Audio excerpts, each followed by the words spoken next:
Ya, mari kita sambung lagi kelanjutan dari novel Gunung Hua. Setelah mendengar bahwa Muho baik-baik saja, Ho Sanja pun menjadi sedikit lebih tenang. Tapi walau bagaimanapun keadaan Sekte Wudang benar-benar nampak suram, sangat berbeda dengan keadaan Gunung Hua yang berada di seberang. Dan itu semua karena tentu saja kemenangan murid kelas 3 atas murid kelas 1 Udang. Ini merupakan aib yang tidak mungkin bisa ditutupi.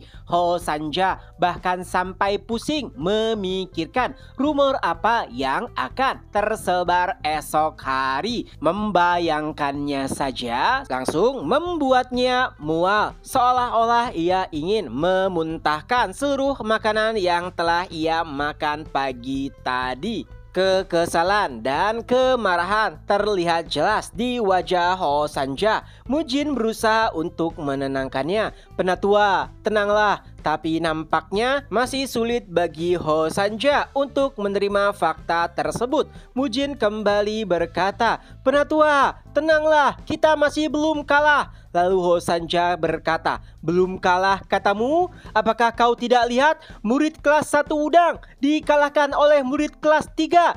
Bisakah kau bayangkan apa yang akan dikatakan orang-orang terkait dengan Sekte Wudang esok hari?" Ujin pun menjawab, "Penatua, tenanglah, murid-murid lain mendengar." Untungnya berkat perkataan Mujin, Penatua Ho Sanja berhasil menenangkan dirinya. Memang pertarungan pertama ini Gudang telah dikalahkan, tapi itu belum sepenuhnya membuat Wudang kalah. Itu juga alasan kenapa ia tidak menerima pertarungan dengan kemenangan beruntun 5 pedang. Awalnya ia hanya menganggap itu sebagai gelar hiburan untuk Sekte Gunung Hua yang baru saja bangkit. Tapi ternyata kemampuan mereka berbanding dengan gelar yang didapatkan.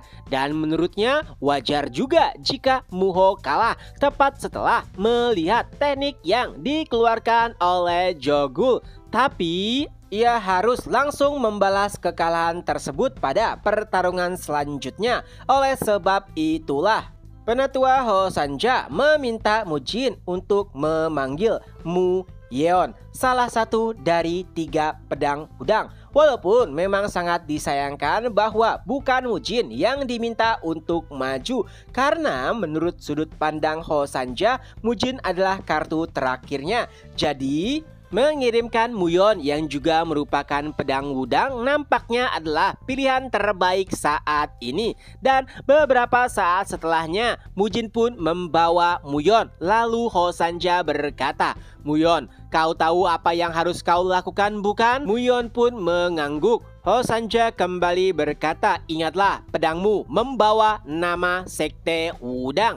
Dan tanpa ragu Muyon pun langsung naik ke atas panggung. Ia menatap ke arah murid-murid Gunung Hua dan berkata, "Aku adalah Muyon. Selamat atas kemenangan kalian sebelumnya. Tapi tidak akan aku biarkan kemenangan kalian berlanjut. Jadi siapa yang akan menjadi lawanku?" Tentu saja mendengar nama Muyon, murid-murid Gunung Hua langsung sadar bahwa ia adalah salah satu dari 3 pedang Wudang yang mana jelas kemampuannya berada di atas Muho. Nah, nampaknya murid-murid Gunung Hua masih bingung untuk menentukan siapakah yang akan menjadi lawannya. Hingga seseorang pun berkata, "Biarkan aku yang maju." Dan ternyata itu adalah Yeonjung. Tentu saja setiap orang bertanya-tanya, mampukah Yeonjung melawan Muyon yang merupakan salah satu dari 3 pedang Wudang? Sejujurnya Yeonjung juga takut, tapi ini adalah tindakan yang harus ia lakukan.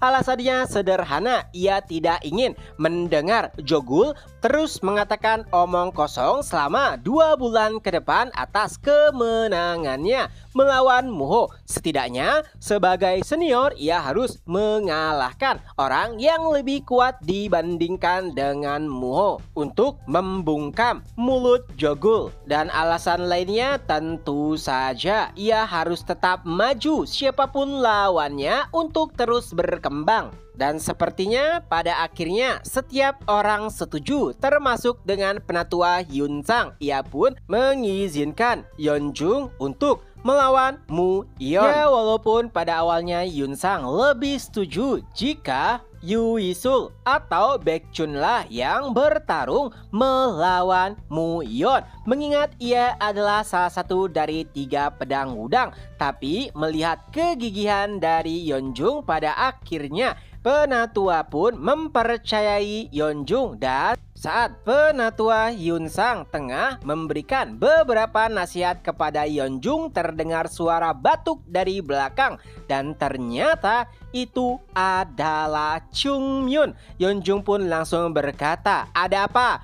Apakah kau sedang flu?" Tentu saja Yeonjung sadar nampaknya Chung Myun tengah sedikit mengejeknya. Apalagi tidak mungkin sosok seperti Chung Myun bisa terkena serangan flu. Lalu Chung Myun pun berkata, "Senior, bersenang-senanglah, jangan terlalu memikirkan banyak hal. Lakukan saja apa yang kau bisa. Dan ingatlah, jika kau sampai kalah, maka aku akan menggodamu lebih serius lagi." Perkataan Chung Myun anehnya membuat Jogul menjadi sedikit lebih tenang dan ia pun bersiap menaiki panggung. Setelahnya Baekhyun pun menghampiri Chung Myun dan berkata, "Bagaimana menurutmu? Bukankah ini akan sulit bagi Yeonjung?" Melihat lawannya adalah salah satu dari 3 pedang wudang, Chung Myun pun menjawab, "Ya, pastinya akan sulit, tapi ia harus menanggungnya. Bahkan jika dia tidak bisa menang, ia harus tetap menang." Tentu saja Baekhyun masih belum bisa memahami perkataan dari Chung Myun. Dan Chung Myun pun kembali menjelaskan, pada akhirnya di masa depan nanti pedang senior akan menjadi pedang yang melambangkan Gunung Hua. Itulah misi seseorang yang memikul beban musuh. Akhirnya Baekhyun pun sedikit paham. Memang benar, di masa depan mungkin dirinya, Yisul dan juga Chung Myun akan mundur dari garis depan. Dengan begitu, pedang Jogul lah yang akan memperlihatkan standar pedang Gunung Hua, yang artinya Jogul memiliki beban besar di pundaknya. Dan nampaknya Yeonjung sendiri menyadari hal tersebut. Perlahan Yeonjung pun menaiki panggung. Lalu Baekhyun bergumam, "Benar, perlihatkan pada setiap orang apa itu pedang Gunung Hua." Di sisi lain, saat berhadapan langsung dengan Mu Yeon, nampaknya Yeonjung masih terlihat gugup. Ya, itu adalah hal yang wajar untuk dirinya yang tiba-tiba harus bertarung melawan murid kelas 1 wudang dan bahkan merupakan salah satu dari 3 pedang wudang. Adalah hal yang wajar bagi Yeonjung untuk gugup. Ia bukanlah seorang jenius seperti Baekhyun, Yisul atau bahkan Chung Myun, tapi setidaknya ia sudah melalui berbagai macam hal dan masih bertahan. Dimulai dari konferensi melawan sekte ujung selatan, lalu bertarung bertahan hidup melawan klan 10.000 orang, dan juga bahkan di Laut Utara ia hampir kehilangan nyawanya saat bertarung melawan sang uskup. Dan pengalaman tersebutlah yang menguatkan Yeonjung. Melihat ekspresi dari Yeonjung, Mu Yeon pun berkata, "Nampaknya kau terlihat gugup." Lalu Jogul pun menjawab, "Ya, sepertinya begitu. Tentu saja itu adalah jawaban yang mengejutkan. Biasanya saat seseorang ditanya apakah kau gugup, ia akan berusaha untuk menjawab bahwa dirinya tidak gugup. Tapi Yeonjung mengakui bahwa dirinya gugup. Saat itu Muyeon langsung menganggap jika Yeonjung adalah sosok yang unik.